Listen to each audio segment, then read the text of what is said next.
बात करता हूं energy stored in a capacitor का जो फॉर्मूला है वो हम कैसे फाइंड आउट करते हैं।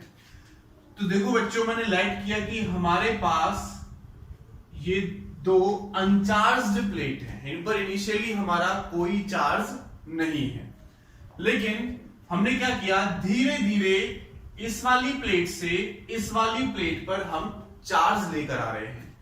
dq चार्ज लेकर आए, small amount of charge dq इस टाइप से हम चार्ज लेकर आ रहे हैं। तो एक ऐसी फाइनल स्टेट आएगी जब इस पर मेरा प्लस का q चार्ज आ जाएगा और इस पर मेरा माइनस का q चार्ज आ जाएगा। हम क्या कर रहे हैं, धीरे धीरे इस प्लेट से थोड़ा थोड़ा सा पॉजिटिव चार्ज निकालकर इस प्लेट को दे रहे हैं। तो इस पर हमारा नेगेटिव चार्ज आ जाएगा और इस पर हमारा पॉजिटिव चार्ज आ जाएगा। जब तक मेरा चार्ज Q नहीं हो गया है तब तक मैंने इसको चार्ज दिया है, ठीक है। तो देखो, बीच में भी कोई ऐसी स्थिति होगी जब मैं इसको चार्ज दे रहा हूं तो इसका पोटेंशियल होगा। तो मैं लेट कर लेता हूं, लेट एट एनी इंस्टेंट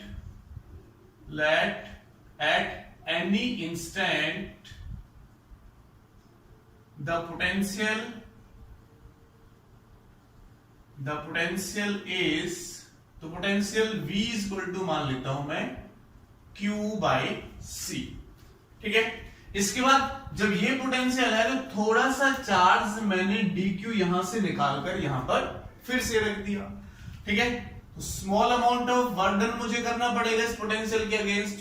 तो small amount of work done, small amount of work done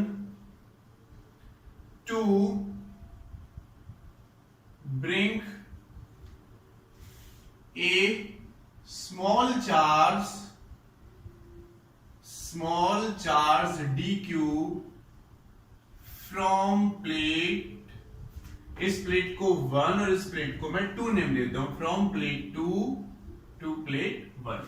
एक प्लेट से सेकंड प्लेट से इस पर ड्यू अमाउंट ऑफ चार्ज लाने के लिए जो मुझे वर्क डन करना पड़ेगा, तो बच्चों ये फॉर्मूला पढ़ चुके हो कि वर्क जो हमारे पास होता है वो होता है पोटेंशियल इनटू चार्ज। तो small amount of work done मैं निकाल रहा हूं, तो पोटेंशियल कितना है बच्चों, Q बाय C पोटेंशियल है, और इनटू चार्ज कितना दे रहे हैं हम इसको, small amount of charge dq ले रहे हैं, तो dq हमारे पास हो जाएगा। तो बच्चों small amount of work done तो हमारा ये निकल के आया जब मैं dq चार्ज लेके आया, लेकिन मैं टोटल चार्ज कितना लाना है मुझे, इस पर प्लस का q और इस पर कितना आ जाएगा, माइनस का q। तो अगर मैं total amount of work done निकालता हूं, total amount of work done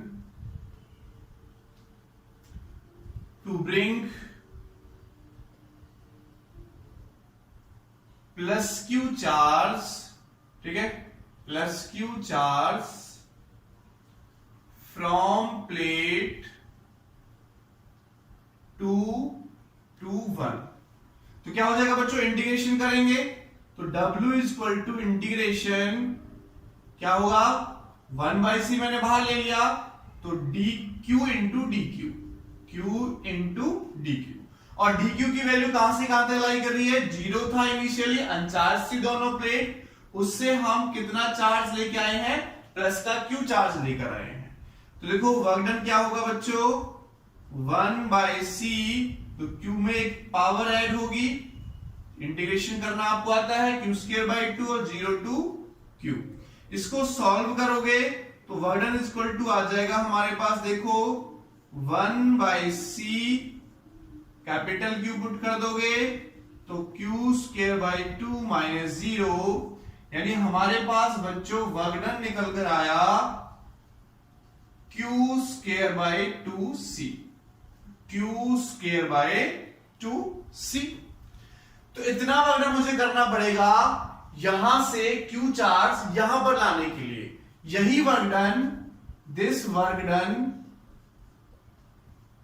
stored as a potential energy of capacitor, potential energy of capacitor।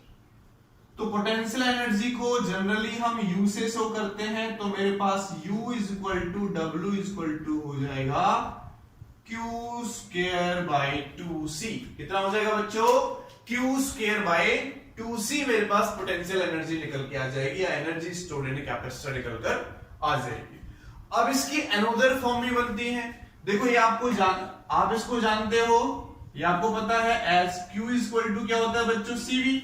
तो अगर Q की जगह पर मैं CV वैल्यू पुट करूं तो देखो एनर्जी कितनी होगी?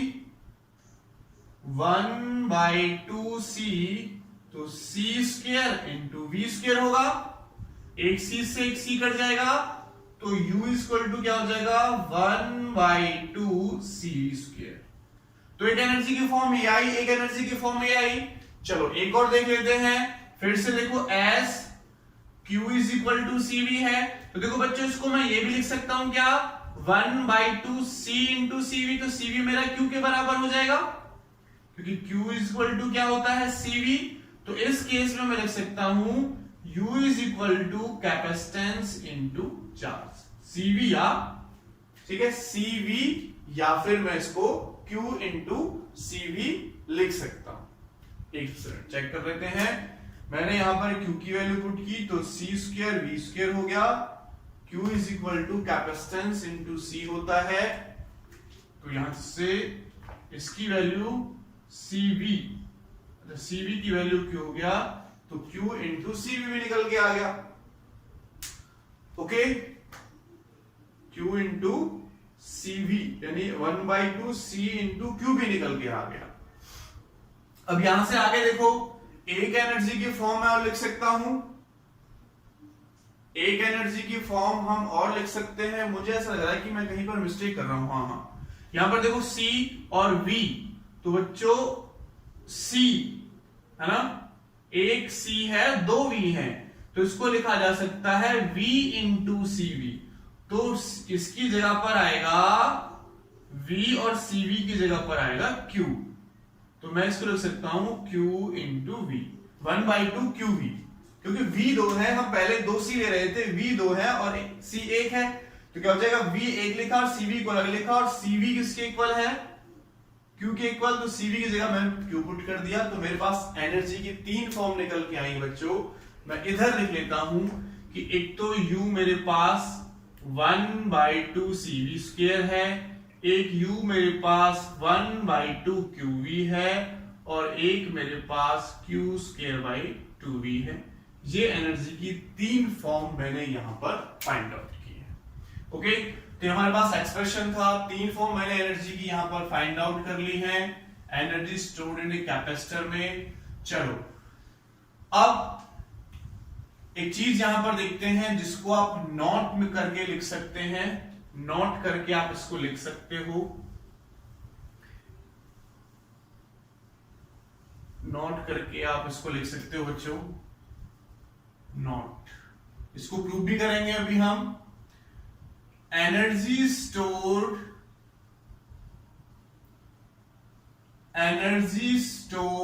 इन a capacitor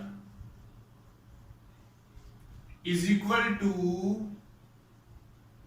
area of QV graph, area of QV graph या area under QV graph, ये लिखो area under QV ग्राफ होता है।